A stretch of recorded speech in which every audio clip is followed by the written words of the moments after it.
ದೇವರಿಗೆ ಬಡವ ಶ್ರೀಮಂತ ಎಂಬ ಭೇದ ಇರುತ್ತದೆ. ಯಾರೇ ಆದರೂ ಮನುಷ್ಯರೆಲ್ಲರೂ ದೇವರ ಎದುರಿನಲ್ಲಿ ಒಂದೇ ರೀತಿಯಾಗಿರುತ್ತೆ. ಆದರೆ ಕೆಲವು ದೇವಸ್ಥಾನಗಳಲ್ಲಿ ನಾವು ನೋಡ್ತೇವೆ, ಸ್ಪೆಷಲ್ ಟಿಕೆಟ್ ತಗೊಂಡು ದೇವರ ದರ್ಶನ ಪಡೆಯೋದು. ಇನ್ನು ಟಿಕೆಟ್ ತಗೊಳ್ಳೋಕ್ಕೆ ಹಣ ಇಲ್ಲದಿದ್ದವನು ಎಷ್ಟೋ ಸಮಯ ವ್ಯರ್ಥವಾಗಿ ತನ್ನ ಸಮಯವನ್ನು ಹಾಳು ಮಾಡಿ ಕಾದು ಕುಳಿತು ಸಾಲಿನಲ್ಲಿ ಬಂದು ದಿನಗಟ್ಟಲೆ ಕಾದು ದೇವರ ದರ್ಶನ ಪಡೆಯುವುದು. ಇದು ಯಾವ ನ್ಯಾಯ? ದೇವರೆಂದರೆ ಎಲ್ಲರಿಗೂ ಒಂದೇ. ದೇವರು ಎಲ್ಲರಿಗೂ ದರ್ಶನ ಕೊಡೋದು. ಯಾವ ದೇವರು ನನಗೆ ದುಡ್ಡು ಕೊಟ್ಟು ನೋಡು, ನನ್ನ ದುಡ್ಡಿಂದ ನೋಡು ಅಂತ ಹೇಳೋದಿಲ್ಲ. ಆದರೆ ಒಂದು ದೇವರು ಸಹ ಕಾಣಿಕೆ ಹಾಕಬೇಕು. ಕಾಣಿಕೆ ಹಾಕಿ ಅಂತ ಯಾವ ದೇವಸ್ಥಾನದಲ್ಲೂ ಕಾಣಿಕೆ ಹಾಕಬಾರದು ಎಂದು ಬೋರ್ಡು ಬರೆದಿಟ್ಟಿರುವುದನ್ನು ನೋಡುವುದೇ ಅಪರೂಪ. ಆದರೆ ಎಲ್ಲದಕ್ಕೂ ದುಡ್ಡು ಬೇಕು. ದೇವರೆಂದರೆ ಹಣ. ಅಂದರೆ 300 ರೂಪಾಯಿ ಇದ್ದಿದ್ದು 500 ರೂಪಾಯಿ ಆಗುತ್ತೆ, 500 ರೂಪಾಯಿ 1000 ರೂಪಾಯಿ ಆಗುತ್ತೆ. ಅಂದರೆ ಸ್ಪೆಷಲ್ ದರ್ಶನಕ್ಕೆ ಈಗ ಟಿಕೆಟಿನ ವ್ಯಾಲ್ಯೂ ಜಾಸ್ತಿ ಆಗುತ್ತೆ. ಆದರೆ ಸೈನ್ಸ್ ಏನು ಹೇಳುತ್ತೆ, ವಿಜ್ಞಾನ ಏನು ಹೇಳುತ್ತೆ, ಅದರ ಬಳಕೆ ಹೆಚ್ಚಾದ ಹಾಗೆ ಅದರ ಬೆಲೆ ಕಡಿಮೆ ಆಗ್ತಾ ಬರುತ್ತೆ. ಹಿಂದೆ ಮೊಬೈಲ್ ಬಂದಾಗ, ಫಸ್ಟ್ನೇ ಸರಿ ಮೊಬೈಲ್ ಬಂದಾಗ 1 ನಿಮಿಷಕ್ಕೆ 18 ರೂಪಾಯಿ ಇತ್ತು ಕಾಲ್ ಮಾಡಬೇಕಾದ್ರೆ. ಈಗ ಅದು ಫ್ರೀಯಾಗಿ ಬಂದಿದೆ. ಯಾಕೆ? ಅದರ ವಿಸ್ತಾರ ಆಯಿತು. ಮೊಬೈಲು ಭಾಳಷ್ಟು ಆವಿಷ್ಕಾರಗಳು ಬಂದವು, ಅದು ಹೆಚ್ಚಿನ ಜನಗಳಿಗೆ ತಲುಪುವಂತಾಯಿತು, ಅದರ ರೇಟ್ ಕಡಿಮೆ ಆಯಿತು.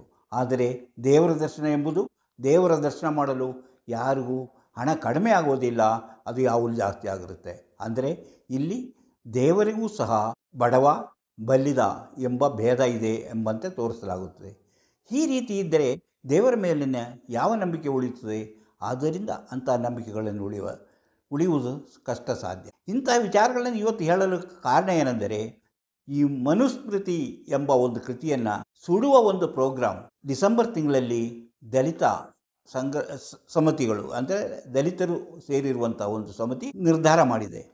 ಯಾಕೆ ಹೀಗಾಯ್ತಂದರೆ, ಅದು ಜನರುಗಳಿಗೆ ಇರುವಂತಹ ದೇವಸ್ಥಾನದಲ್ಲಾಗಲಿ ಎಲ್ಲಾದರೂ ಆಗಲಿ ಅವರಿಗಿರುವಂತಹ ಪ್ರವೇಶಕ್ಕೆ ಇರುವಂತಹ ಸಮಸ್ಯೆಗಳು ಆ ಮನುಸ್ಮೃತಿಯಲ್ಲಿ ಹೇಳಿರುವಂಥ ರೀತಿಯಲ್ಲಿ ನಮ್ಮ ಪರಂಪರೆಯನ್ನು ಕಾಪಾಡಿಕೊಂಡು ಬರುವಂತಹ ಒಂದು ಕಠಿಣವಾದ ನಿಯಮಗಳು ಸಾಮಾನ್ಯ ದಲಿತ ಜನರನ್ನು ಅಥವಾ ಹಿಂದುಳಿದ ಜನರನ್ನು ತುಂಬ ಕಷ್ಟದಲ್ಲಿ ಇರುವಂತೆ ನೋಡಿಕೊಳ್ಳುತ್ತದೆ. ಅದಕ್ಕಾಗಿ ಈಗ ನೋಡಿ, ದಲಿತ ಸಂಘಗಳು ಒಂದು ಸಮಿತಿ ದೊಡ್ಡದಾಗಿ ಒಂದು ಪ್ರತಿಭಟನೆ ರ್ಯಾಲಿಯನ್ನು ಮಹಾರಾಷ್ಟ್ರದ ನಾಗ್ಪುರದಲ್ಲಿ, ಅದು RSSನವರ ಆಫೀಸ್ ಇರುವಂತಹ ಜಾಗದಲ್ಲೇ ಪ್ರತಿಭಟನೆಯನ್ನು ಆರಂಭಿಸಿದ್ದಾರೆ. ಅಂದರೆ ಅವರು RSSನ್ನು ಬ್ಯಾನ್ ಮಾಡಬೇಕು ಎಂಬ ಒಂದು ಕಾರಣದಿಂದ ಅಂತಹ ಒಂದು ಪ್ರತಿಭಟನಾ ರ್ಯಾಲಿಯನ್ನು ನಡೆಸಿ, ಇದುವರೆಗೂ ಆ ದಲಿತರು ಅಷ್ಟೊಂದು ಸೇರಿರುವುದು ಇದೇ ಮೊಟ್ಟ ಮೊದಲು ಎಂದು ಹೇಳಬಹುದು. ಆ ರೀತಿಯಲ್ಲಿ ಅವರು ಸೇರಲು ಕಾರಣವೇನು ಅಂಥ ವಿಚಾರಗಳನ್ನು ನಾವು ಈಗ ವಿಚಾರ ಮಾಡೋಣ. ಅದಕ್ಕಿಂತ ಮೊದಲು ಸುತ್ತಿ ಬರೋಣ, ದ್ವೇಷ ಸುತ್ತೋಣ, ಕೋಶ ಓದೋಣ, ಮನಸ್ಸಿನೊಳಗೆ ನುಗ್ಗಿ ನೋಡೋಣ. ಅದುವೇ ದಾರಿ ಮಾಣಿಯ ಟೈಮ್ಸ್. ಸ್ವಾಗತ ನಿಮಗೆಲ್ಲರಿಗೂ ಸ್ವಾಗತ. ಎಲ್ಲರಿಗೂ ನಮಸ್ಕಾರ. ಮಾಣಿಯ ಟೈಮ್ಸ್ ಯೂಟ್ಯೂಬ್ ಚಾನಲ್ಗೆ ನಿಮಗೆಲ್ಲರಿಗೂ ಸ್ವಾಗತ. ಇವತ್ತು ನಾನು ನಿಮಗೆ, ಅಂದರೆ ದಲಿತರು, ಶೋಷಿತರು ಹಾಗೂ ದೌರ್ಜನ್ಯಕ್ಕೆ ಒಳಗಾದವರ ಒಂದು ದೊಡ್ಡ ಮಹಾ ಪ್ರತಿಭಟನಾ ರ್ಯಾಲಿಯ ಬಗ್ಗೆ ನಾನು ನಿಮಗೆ ಹೇಳಬೇಕೆಂದಿದ್ದೇನೆ. ಅಂದರೆ ಇದು ಮಹಾರಾಷ್ಟ್ರದಲ್ಲಿ ನಡೆದಂತಹ ಒಂದು ಮೆಗಾ ರ್ಯಾಲಿ ಅಂತಲೇ ಹೇಳ್ಬೋದು. ಯಾಕಾಗಿ ಸೇರಿದರು? ಅವರಿಗಿರುವುದು RSSನ್ನು ಬ್ಯಾನ್ ಮಾಡಬೇಕು. ದಲಿತರಿಗೆ ಹಾಗೂ ಶೋಷಿತರಿಗೆ ಸರಿಯಾದಂತಹ ನಿರ್ಧಾರವನ್ನು ತೆಗೆದುಕೊಳ್ಳುವುದಿಲ್ಲ, ಅದು ನಮ್ಮ ಸಂವಿಧಾನಕ್ಕೆ ವಿರುದ್ಧವಾದ ರೀತಿಯಲ್ಲಿ ಕೆಲಸ ಮಾಡ್ತಾ ಇದೆ ಎಂಬುದಂತಾಗಿ ಆ ಜನರ ಅಭಿಪ್ರಾಯವಾಗಿತ್ತು. ಅದಕ್ಕಾಗಿ ಅವರು ಇಂತಹ ಒಂದು ಪ್ರತಿಭಟನಾ ರ್ಯಾಲಿಯನ್ನು ಮಾಡಿದರು. ಯಾಕಂದರೆ ದಲಿತರ ಮೇಲೆ ನಡೆದಂತಹ ದೌರ್ಜನ್ಯಗಳು, ದಲಿತರನ್ನು ಶೋಷಣೆ ಮಾಡುತ್ತಿರುವ ಜನರು ಹಾಗೂ ಎಲ್ಲವೂ ಮೇಲ್ವರ್ಗದ ಜನರಾಗಿದ್ದಾರೆ. ಈ ಮೇಲ್ವರ್ಗದ ಜನರು ಅಂದರೆ ಜಾತಿಯಲ್ಲಿ ಮೇಲು ಕೀಳು ಎಂಬ ಒಂದು ವ್ಯವಸ್ಥೆಯನ್ನು ಮಾಡಿಕೊಂಡಿದ್ದಾರೆ. ಅದರಲ್ಲಿ ಸವರ್ಣೀಯರು ಮತ್ತು ದಲಿತರು. ಸವರ್ಣೀಯರು ಈ ರೀತಿಯಲ್ಲಿ ಜನರ ಮೇಲೆ ದೌರ್ಜನ್ಯಗಳನ್ನು ನಡೆಸುತ್ತಿರುವುದರಿಂದ ಅವರಿಗೆ ಬದುಕುವುದೇ ಕಷ್ಟವಾಗಿದೆ. ಆದರೆ ಈ ಹಿಂದೆ ಅವರು ಈ ರೀತಿಯಲ್ಲಿ ಒಂದುಗೂಡಲು ಸಾಧ್ಯವಿರಲಿಲ್ಲ. ಯಾಕಂದರೆ ಅವರಲ್ಲೂ ಶಿಕ್ಷಣ ಪಡೆದವರಿದ್ದಾರೆ. ಅವರಲ್ಲೂ ಶಿಕ್ಷಣ ಪಡೆದು ವಿಚಾರಗಳನ್ನು ತಿಳಿದುಕೊಂಡವರು. ಜನರಿಗೆ ಯಾವಾಗ ಶಿಕ್ಷಣ ದೊರೆಯುತ್ತೆಯೋ, ಉತ್ತಮವಾದ ಶಿಕ್ಷಣ ದೊರೆತಾಗ ಅವರು ಸಹ ವಿಚಾರ ಮಾಡುವಂತಹ ಬುದ್ಧಿವಂತಿಕೆಯನ್ನು ತೋರಿಸುತ್ತಾರೆ. ಯಾಕಂದರೆ ನಾನಾಗಲೇ ಹೇಳಿದೆ, ದೇವಸ್ಥಾನಕ್ಕೆ ಹೋಗಬೇಕಾದರೂ ಅವು ಸ್ಪೆಷಲ್ ದರ್ಶನ ಇರುತ್ತೆ, ಅದಕ್ಕಿಂತ ಕಡಿಮೆ ದರ್ಶನ ಇರುತ್ತೆ. ಹಾಗೆ ಇಲ್ಲೂ ಸಹ ಬಡವ ಬಲ್ಲಿದಂಥ ರೀತಿಯಲ್ಲಿ ದರ್ಶನ ಮಾಡ್ತಾರೆ. ಆದರೆ ಇದೆಲ್ಲವೂ ಯಾಕೆ ಹೀಗೆ ಮಾಡ್ತಾರೆ ಎಂಬುದರ ಬಗ್ಗೆ, ಅನ್ಯಾಯದ ಬಗ್ಗೆ ಜನಗಳಲ್ಲಿ ಅರಿವು ಉಂಟಾಗಿದೆ. ಅಂದರೆ ಅರಿವು ಹೇಗೆ ರೀತಿಯಿಂದಾಯಿತು? ಅವರೆಲ್ಲರೂ ಹೆಚ್ಚಿನ ಜನರು ಈಗ ಶಿಕ್ಷಣ ಪಡೆಯುತ್ತಿದ್ದಾರೆ. ಶಿಕ್ಷಣ ಪಡೆದಾಗ ಇವರಲ್ಲಿ ವಿಚಾರವಂತಿಕೆ ಮೊಳಕೆ ಹೊಡೆದು ವಿಚಾರವಂತಿಕೆಯಿಂದ ಅವರು ಇಂತಹ ಪ್ರತಿಭಟನೆಗಳನ್ನು ಆಯೋಜಿಸುತ್ತಿದ್ದಾರೆ. ಈ ರೀತಿಯಲ್ಲಿ ಪ್ರತಿಭಟನೆಯನ್ನು ಮಾಡಿದ್ದು ಅಂಬೇಡ್ಕರ್ವಾದಿಗಳು. ಅಂದರೆ ಅದರಲ್ಲಿ ಇದ್ದವರು ಮುಖ್ಯವಾಗಿ ಭಾಷಣ ಮಾಡಿದವರು ಸುಜಿತ್ ಅಂಬೇಡ್ಕರ್, ಅಂದರೆ ಪ್ರಕಾಶ್ ಅಂಬೇಡ್ಕರ್ ಅವರ ಮಗ. ಇದು ನಮ್ಮ ಅಂಬೇಡ್ಕರ್ ಅವರ, ಭೀಮರಾವ್ ಅಂಬೇಡ್ಕರ್ ಅವರ 4ನೇ ತಲೆಮಾರಿನವರು. ಅವರು ಸಹ ಅಂದು ನಡೆದಂತಹ ಆ ಪ್ರತಿಭಟನಾ ರ್ಯಾಲಿಯಲ್ಲಿ ಭಾಷಣ ಮಾಡಿದರು. ಹಾಗಾದರೆ ಇದು ಇದ್ದಕ್ಕಿದ್ದಕ್ಕೆ ಇದು ಶುರುವಾಯಿತಾ? ಇದ್ದಕ್ಕಾಗೆ ಇದು ಹೆಂಗೆ ಶುರುವಾಯಿತು? ಇದಕ್ಕೆ ಕಾರಣವೇನು ಎಂಬುದನ್ನು ತಿಳಿಯೋಣ. ಅದಕ್ಕಿಂತ ಮೊದಲು ನೀವು ಇನ್ನೂ ಮಾಣಿಯಾ ಟೈಮ್ಸ್ ಯೂಟ್ಯೂಬ್ ಚಾನಲನ್ನು ಸಬ್ಸ್ಕ್ರೈಬ್ ಮಾಡಿಲ್ಲವಾದರೆ ಈಗಲೇ ಕೆಳಗೆ ಕಾಣುವ ಸಬ್ಸ್ಕ್ರೈಬ್ ಎಂದು ಬರೆದಿರುವಲ್ಲಿ ಒಮ್ಮೆ ಕ್ಲಿಕ್ ಮಾಡಿ ಸಾಕು, ನೀವು ಸಬ್ಸ್ಕ್ರೈಬ್ ಆಗ್ತೀರಿ. ಅದೇ ರೀತಿ ಪಕ್ಕದಲ್ಲಿ ಕಾಣುವ ಗಂಟೆಯ ಚಿಹ್ನೆಯನ್ನು ಒಮ್ಮೆ ಕ್ಲಿಕ್ ಮಾಡಿದರೆ ಮಾಣಿಯಾ ಟೈಮ್ಸ್ ಯೂಟ್ಯೂಬ್ ಚಾನಲಲ್ಲಿ ಯಾವುದೇ ಹೊಸ ವೀಡಿಯೋ ಅಪ್ಲೋಡ್ ಆದ ಕೂಡಲೇ ನಿಮ್ಮ ಮೊಬೈಲ್ಗೆ ನೋಟಿಫಿಕೇಷನ್ ಬರುವುದರಿಂದ ನೀವು ಎಲ್ಲ ವೀಡಿಯೋಗಳನ್ನು ನೋಡಿ ಹೆಚ್ಚು ವಿಷಯಗಳನ್ನು ತಿಳಿದುಕೊಳ್ಳಲು ಸಾಧ್ಯವಾಗುತ್ತದೆ. ಪ್ರತಿಯೊಂದು ವೀಡಿಯೋನ ಆರಂಭದಿಂದ ಕೊನೆವರೆಗೂ ನೋಡಿ, ಲೈಕ್ ಮಾಡಿ, ಶೇರ್ ಮಾಡಿ, ಪ್ರೋತ್ಸಾಹ ಕೊಡಿ. ಯಾಕೆ ಈ ರೀತಿಯ ದಲಿತರು ಈಗ ಇಷ್ಟು ವರ್ಷಗಳ ಮೇಲೆ ಈ ರೀತಿಯಲ್ಲಿ ಒಟ್ಟು ಸೇರಿ ಪ್ರತಿಭಟನೆ ನಡೆಸಲು ಕಾರಣವೇನು, ಅಥವಾ ರ್ಯಾಲಿ ನಡೆಸಲು ಕಾರಣವೇನು? ಅವರಿಗೆ ಪೊಲೀಸರು ಮೊದಲು ರ್ಯಾಲಿ ನಡೆಸಲು ಅವಕಾಶ ಕೊಟ್ಟಿದ್ದರು, ಆಮೇಲೆ ಅದನ್ನು ವಾಪಸ್ ತಗೊಂಡ್ರು, ಅನುಮತಿ ಪತ್ರವನ್ನು ವಾಪಸ್ ತಗೊಂಡ್ರು. ಆದರೂ ಜನಗಳು ಬಿಡಲಿಲ್ಲ, ಹೆದರಲಿಲ್ಲ. ಯಾಕೆ ಹೆದರಲಿಲ್ಲ? ಅವರಲ್ಲಿ ಒಗ್ಗಟ್ಟು ಮೂಡಿತು. ಅವರು ಒಗ್ಗಟ್ಟಿನಿಂದ ಪ್ರತಿಭಟನೆಯಲ್ಲಿ ತೊಡಗಿದರು. ಅದು ಎಲ್ಲಿ?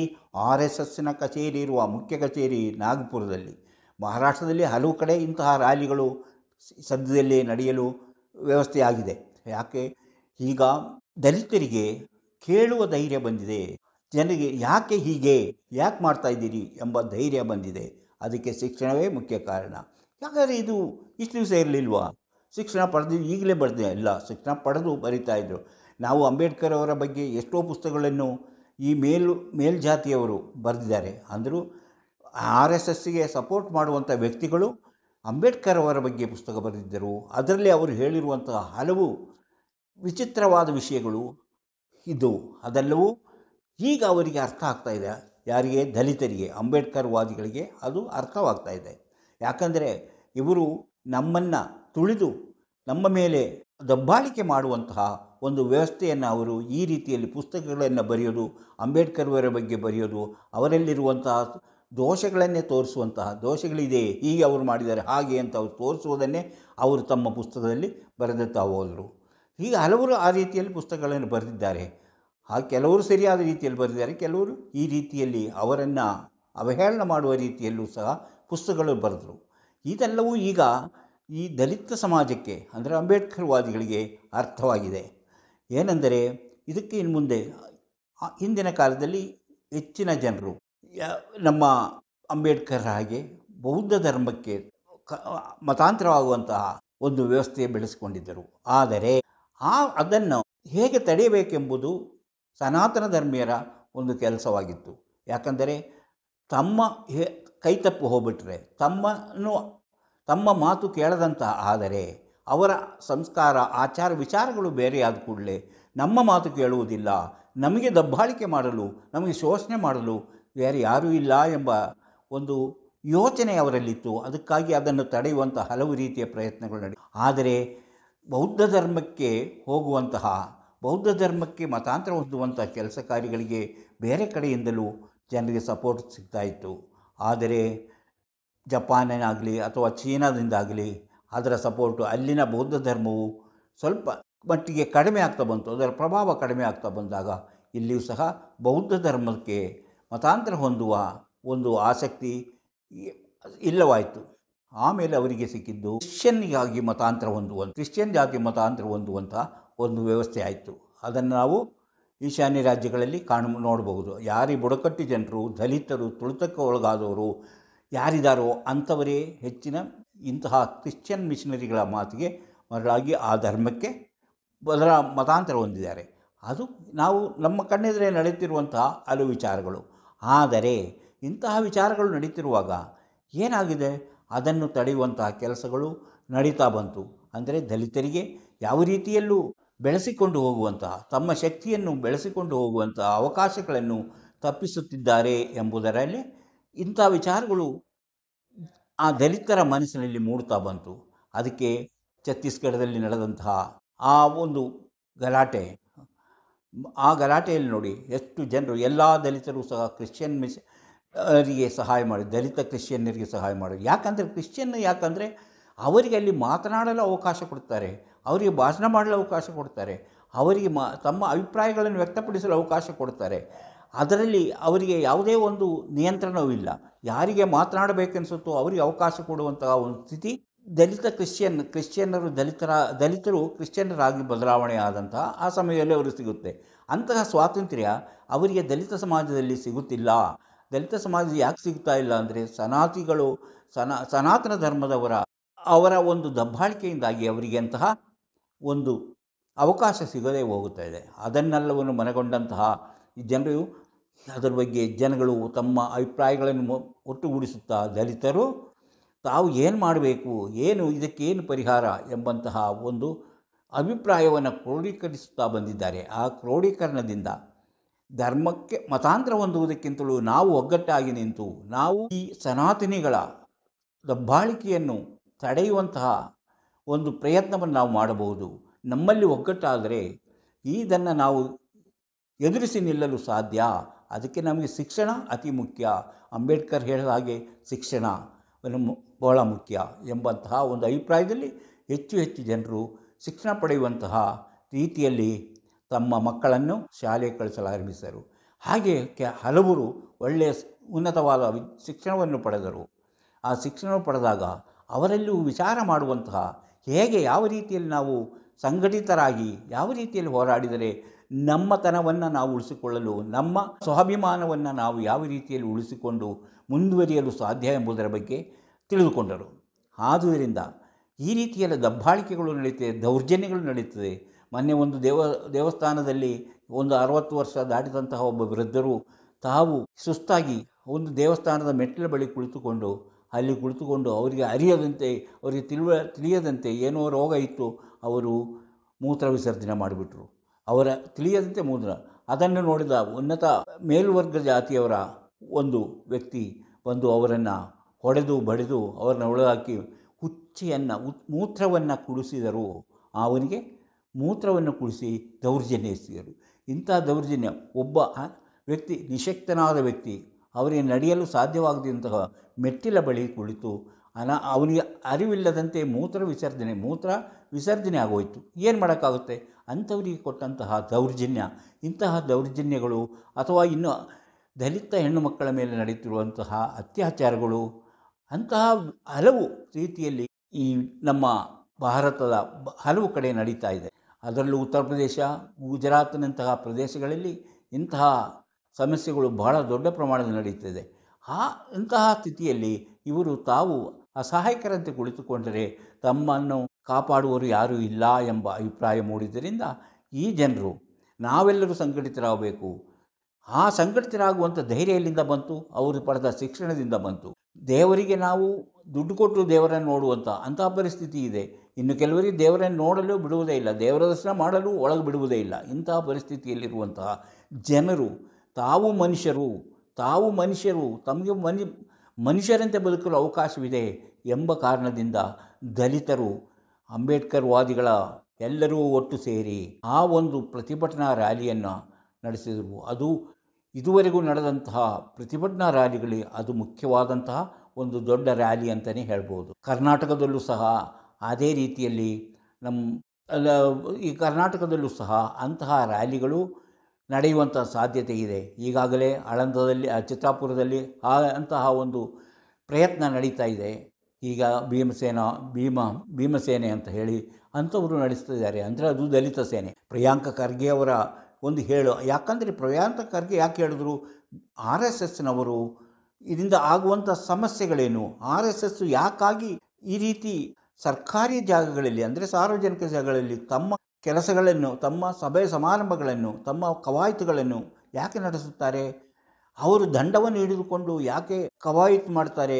ಆ ದಂಡ ಹಿಡಿಯುವುದು ಅಂದರೆ ಒಂದು ರಸ್ತೆಯಲ್ಲಿ ದಂಡ ಹಿಡಿದುಕೊಂಡು ಎಲ್ಲರೂ ಗುಂಪು ಗುಂಪಾಗಿ ಹೋಗುವುದು ಅಂದರೆ ಅವರೇನು ಹೋಗಿ ಯಾರಿಗೂ ಹೊಡೆಯೋದಿಲ್ಲ, ಆದರೆ ಅದು ನಮ್ಮ ಕಾನೂನಿಗೆ ವಿರುದ್ಧವಾದ ರೀತಿ. ಅಂದರೆ ಆ ರೀತಿ ಗುಂಪು ಗುಂಪಾಗಿ ಸರ್ಕಾರದ ಪರ್ಮಿಷನ್ ಇಲ್ಲದೆ ನಡೆಸುವಂಥದ್ದು ತಪ್ಪು ಎಂಬ ಅಭಿಪ್ರಾಯವನ್ನು ಪ್ರಿಯಾಂಕ್ ಖರ್ಗೆ ಹೇಳಿದರು. ಹಾಗೆ ಆ ಖರ್ಗೆ ಹೇಳಿದ್ದಕ್ಕೆ ಇವರು ಎಲ್ಲರೂ ಯಾಕೆ ಅವರ ಬಗ್ಗೆ ವೈಯಕ್ತಿಕವಾಗಿ ಅವರನ್ನು ಅಪಹಾಸ್ಯ ಮಾಡೋದು, ವೈಯಕ್ತಿಕವಾಗಿ ಅವರ ಬಗ್ಗೆ ಕೀಟಲೆ ಮಾಡುವುದು, ಇಂತಹ ಕೆಲಸಗಳಲ್ಲಿ ತೊಡಗಿರುವುದು ನೋಡಿದಾಗ ಇವರಿಗೆ ಯಾವುದೇ ರೀತಿಯಲ್ಲೂ ಒಂದು ನೈತಿಕತೆ ಇಲ್ಲ ಎಂಬುದನ್ನು ಅರ್ಥವಾಗುತ್ತೆ. ತಮ್ಮಲ್ಲಿರುವಂಥ ರಿಜಿಸ್ಟರ್ ಆಗದಂಥ ನೋಂದಾಯಿತವಲ್ಲದ ಒಂದು ಸಂಸ್ಥೆ ಯಾರು ಬೇಕಾದರೂ ಈ ರೀತಿ ಮಾಡಬಹುದೇ, ಅದಕ್ಕೆ ಲೆಕ್ಕಪತ್ರ ಇಲ್ಲ, ಯಾರು ಬೇಕಾದ್ರೂ ಹಣ ತಗೊಳ್ಬೋದು, ಅದರಲ್ಲಿ ಸದಸ್ಯರು ಯಾರು ಎಂಬುದಕ್ಕೆ ತಿಳಿಯೋದಕ್ಕೆ ಸಾಧ್ಯ ಇಲ್ಲ. ಯಾರ್ಯಾರು ಅಪರಾಧ ಮಾಡಿದರೆ ಆ ಗುಂಪಿನಲ್ಲಿದ್ದವರು ಅವರ ಜೊತೆಯಲ್ಲೇ ಇರುವವರು ಯಾರೋ ಅಪರಾಧ ಮಾಡಿದರೆ ಅವರು ನಮಗೂ ಸಂಬಂಧ ಇಲ್ಲ ಎಂದು ಕೈ ತೊಳೆದುಕೊಳ್ಳುತ್ತಾರೆ. ಅದೇ ನಮ್ಮ ನಾಥುರಾಮ್ ಗೋಡ್ಸೆ ಗಾಂಧೀಜಿಯವರನ್ನು ಹತ್ಯೆ ಮಾಡಿದ್ರು, ಆಗಲೂ ಸಹ ಅವರಿಗೂ ನಮಗೂ ಸಂಬಂಧ ಇಲ್ಲ, ಅವರೇ ಬರ್ಕೊಂಡಿದ್ದಾರೆ ನಾನು ಇಂಥ ಆರ್ ಎಸ್ ಎಸ್ನ ಸಂಘಟನೆಯಲ್ಲಿದ್ದವನು, ನಾನು ಅವರಲ್ಲಿದ್ದೇನು ಅಂತ. ಆದರೂ ಅವರು ನಮಗೂ ಸಂಬಂಧ ಇಲ್ಲ ಅಂತ ಹೇಳ್ತಾರೆ. ಯಾಕಂದರೆ ಅವರಲ್ಲಿ ಯಾರೂ ರಿಜಿಸ್ಟರ್ ಅಲ್ಲ, ಆ ನೋಂದಾಯಿತ ಸಂಸ್ಥೆ ಅಲ್ಲ ಎಂಬುದು ಇದಕ್ಕೆಲ್ಲ ಕಾರಣ. ಅಂಥ ಸಂಸ್ಥೆಗೆ ಹೇಗೆ ಸಾರ್ವಜನಿಕ ಸ್ಥಳಗಳಲ್ಲಿ ಪರ್ಮಿಷನ್ ಕೊಡುವುದು ಹೇಗೆ, ಅನುಮತಿ ಕೊಡುವುದು ಹೇಗೆ ಎಂಬುದೇ ದೊಡ್ಡ ಸಮಸ್ಯೆಯಾಗಿದೆ. ಈ ರೀತಿಯಲ್ಲಿ ನಮ್ಮ ದಲಿತ ವರ್ಗ ಜನರು ಹಾಗೂ ಶೋಷಿತರು ಹಾಗೂ ದುರ್ಬಲ ವರ್ಗದವರು ಈಗ ಒಂದಾಗಿ ತಮ್ಮ ಅಸ್ತಿತ್ವವನ್ನು ಉಳಿಸಿಕೊಂಡು ಬೆಳೆಯಲು ಏನು ಮಾಡಬೇಕು, ತಾವು ಇತರರಂತೆ ಜೀವನ ನಡೆಸಬೇಕು. ಅದಕ್ಕೆ ತಮಗೆ ಅವಕಾಶ ಸಿಗಬೇಕಾದರೆ ಇಂತಹ ಆರ್ ಎಸ್ ಎಸ್ ಆಗಲಿ ಅಥವಾ ಇಂತಹ ಸಂಘ ಪರಿವಾರವಾಗಲಿ ಇರುವುದರಿಂದ ತಮಗೆ ಯಾವುದೇ ಉಪಯೋಗ ಇಲ್ಲ. ತಮ್ಮ ಮೇಲೆ ದೌರ್ಜನ್ಯ ಹೆಚ್ಚಾಗುತ್ತೆ ಹೊರತು ಅದು ಕಡಿಮೆ ಆಗುವುದಿಲ್ಲ. ಆದ್ದರಿಂದ ಈ ಆರ್ ಎಸ್ ಎಸ್ಸನ್ನು ಫಸ್ಟು ಬ್ಯಾನ್ ಮಾಡಿದ ಮೇಲೆ ನಮಗೆ ನೆಮ್ಮದಿಯಿಂದ ಜೀವನ ಮಾಡಲು ಸಾಧ್ಯ. ಯಾಕಂದರೆ ಯಾವಾಗಲೂ ಮೇಲುಜಾತಿಯ ಜನರೇ ಇದರಲ್ಲಿರುವುದು. ಈಗ ನಾವು ಜನರ ಪಂಗಡವನ್ನು 4 ವಿಂಗಡ ಇಲ್ಲ 3 ಥರ ರೀತಿಯಲ್ಲಿ ವಿಂಗಡಿಸಬಹುದು. ಅವರು ಉನ್ನತ ಸವರ್ಣೀಯರು, ಅದರ ಕೆಳಗೆ ಇರುವರು ಶೂದ್ರರು, ಆಮೇಲೆ ಇರುವರೇ ದಲಿತರು. ಅಂದರೆ ದಲಿತರು, ಶೂದ್ರರು, ಮೇಲ್ವರ್ಗದವರೆಂದರೆ ಸವರ್ಣೀಯರು. ಹಾಗೆ 3 ಹಂತದ ಜನಗಳಿದ್ದಾರೆ.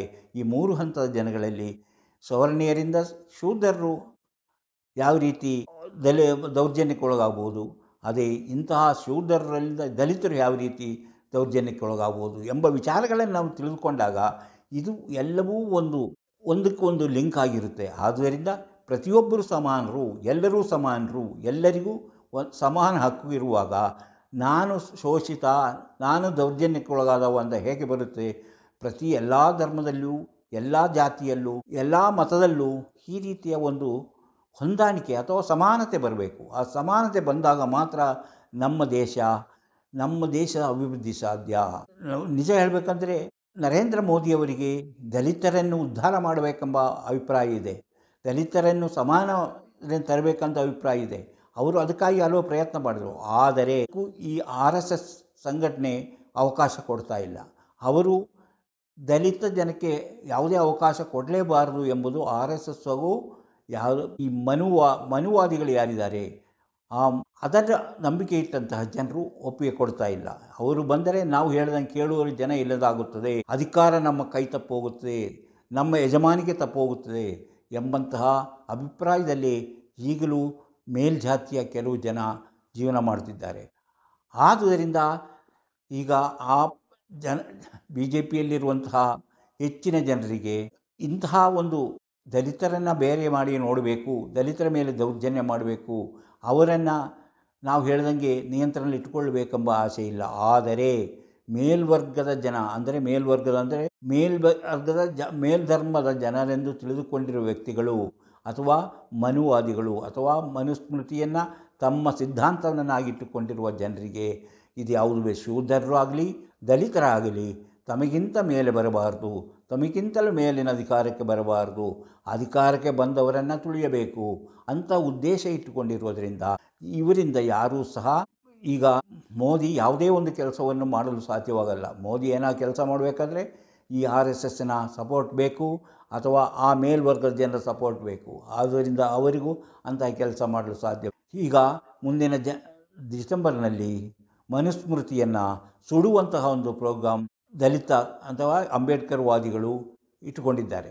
ಅಂದರೆ ಅದಕ್ಕೆ ಬೇಕಾದ ಸಿದ್ಧತೆಗಳನ್ನು ಮಾಡುತ್ತಿದ್ದಾರೆ. ಮನುಸ್ಮೃತಿಯನ್ನು ಮೊದಲು ಸುಟ್ಟವರು ಯಾರು? ಅಂಬೇಡ್ಕರ್.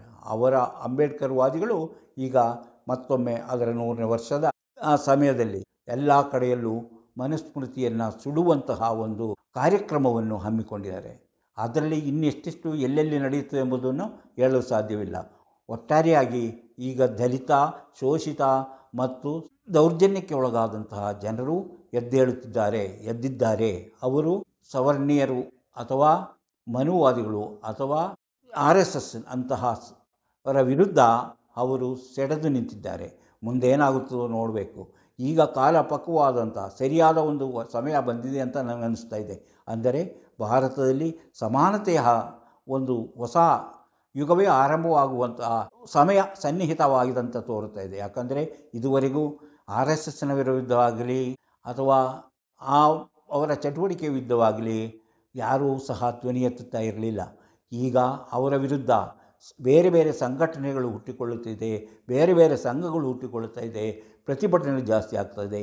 ಹೀಗೆ ಬಂದಾಗ ಎಲ್ಲರೂ ಸಮಾನರು, ಯಾರ ದೌರ್ಜನ್ಯ ಮಾಡಲು ಸಾಧ್ಯವಿಲ್ಲ, ಯಾರ ಮೇಲೂ ದಬ್ಬಾಳಿಕೆ ಮಾಡಲು ಸಾಧ್ಯವಿಲ್ಲ, ಯಾರ ಮೇಲೂ ದರ್ಪವನ್ನು ತೋರಲು ಸಾಧ್ಯವಿಲ್ಲ. ಎಲ್ಲರೂ ಸಮಾನರು. ಅದಕ್ಕೆ ಬೇಕಾಗಿದ್ದು ಪ್ರತಿಯೊಬ್ಬರೂ ಶಿಕ್ಷಣ ಪಡೆದಾಗ ಇಂತಹ ವಿಚಾರಗಳು ಬರುತ್ತದೆ. ದೇವರಿಗೆ ನಾವು ದುಡ್ಡು ಕೊಟ್ಟು ದರ್ಶನ ಮಾಡುವಂತಹ ಅಂತಹ ವ್ಯವಸ್ಥೆಯೇ ತಪ್ಪಿ ಹೋಗಿ ನಾವೆಲ್ಲರೂ ಒಂದೇ, ನಾವೆಲ್ಲರೂ ಸಮಾನರು. ಯಾರು ಯಾವ ಕರ್ತವ್ಯ ಮಾಡ್ತಾರೋ ಆ ಕರ್ತವ್ಯವನ್ನು ಜವಾಬ್ದಾರಿಯಿಂದ ಮಾಡಿದಾಗ ಎಲ್ಲರೂ ಅಭಿವೃದ್ಧಿ ಆಗ್ತಾರೆ. ಅವರು ದೌರ್ಜನ್ಯವಿಲ್ಲದೆ, ಯಾರಿಗೂ ಮೋಸವಿಲ್ಲದೆ ಸುಖವಾಗಿ ಜೀವನ ಮಾಡಲು ಸಾಧ್ಯವಾಗುತ್ತದೆ. ಅಂತಹ ಒಂದು ಸ್ಥಿತಿ ಈಗಿನಿಂದ ಶುರುವಾಗ್ತಾ ಇದೆ ಅಂತ ಅನಿಸ್ತಾ ಇದೆ. ಯಾಕಂದರೆ ಈಗಾಗಲೇ ದಲಿತರು, ಅಂಬೇಡ್ಕರ್ ವಾದಿಗಳು ಅಂತಹ ಒಂದು ಸಂಘ ಸಂಸ್ಥೆಗಳು ಈಗ ಬಲಗೊಳ್ಳುತ್ತಿದೆ, ಅವರ ಶಕ್ತಿ ಬಲಗೊಳ್ಳುತ್ತಿದೆ, ಅವರ ಗುಂಪು ಬಲಗೊಳ್ಳುತ್ತಿದೆ.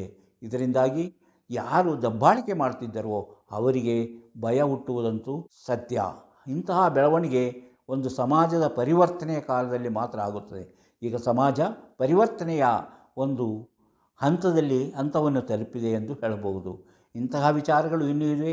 ಅಂಥ ವಿಚಾರಗಳನ್ನು ಮುಂದಿನ ವಿಡಿಯೋಗಳಲ್ಲಿ ಹೇಳುತ್ತಾ ಹೋಗುತ್ತೇನೆ. ನೀವು ಇನ್ನೂ ಚಾನಲನ್ನು ಸಬ್ಸ್ಕ್ರೈಬ್ ಮಾಡಿಲ್ಲವಾದರೆ ಈಗಲೇ ಕೆಳಗೆ ಕಾಣುವ ಸಬ್ಸ್ಕ್ರೈಬ್ ಎಂದು ಬರೆದಿರುವಲ್ಲಿ ಒಮ್ಮೆ ಕ್ಲಿಕ್ ಮಾಡಿ ಸಾಕು, ನೀವು ಸಬ್ಸ್ಕ್ರೈಬ್ ಆಗ್ತೀರಿ. ಅದೇ ರೀತಿ ಪಕ್ಕದಲ್ಲಿ ಕಾಣುವ ಗಂಟೆಯ ಚಿಹ್ನೆಯನ್ನು ಒಮ್ಮೆ ಕ್ಲಿಕ್ ಮಾಡಿದರೆ ಮಾಣಿಯ ಟೈಮ್ಸ್ ಯೂಟ್ಯೂಬ್ ಚಾನಲ್ ಯಾವುದೇ ಹೊಸ ವಿಡಿಯೋ ಅಪ್ಲೋಡ್ ಮಾಡಿದ ಕೂಡಲೇ ನಿಮ್ಮ ಮೊಬೈಲ್ಗೆ ನೋಟಿಫಿಕೇಷನ್ ಬರೋದ್ರಿಂದ ನೀವು ಎಲ್ಲ ವಿಡಿಯೋಗಳನ್ನು ನೋಡಿ ಹೆಚ್ಚು ಹೆಚ್ಚು ವಿಷಯಗಳನ್ನು ತಿಳ್ಕೊಳ್ಳಲು ಸಾಧ್ಯವಾಗಿದೆ. ಈ ವಿಡಿಯೋದೊಂದಿಗೆ ಮತ್ತೆ ಬರುತ್ತೇವೆ. ಇಷ್ಟು ಹೊತ್ತು ಈ ವಿಡಿಯೋ ನೋಡಿದ ನಿಮಗೆಲ್ಲರಿಗೂ ಧನ್ಯವಾದ.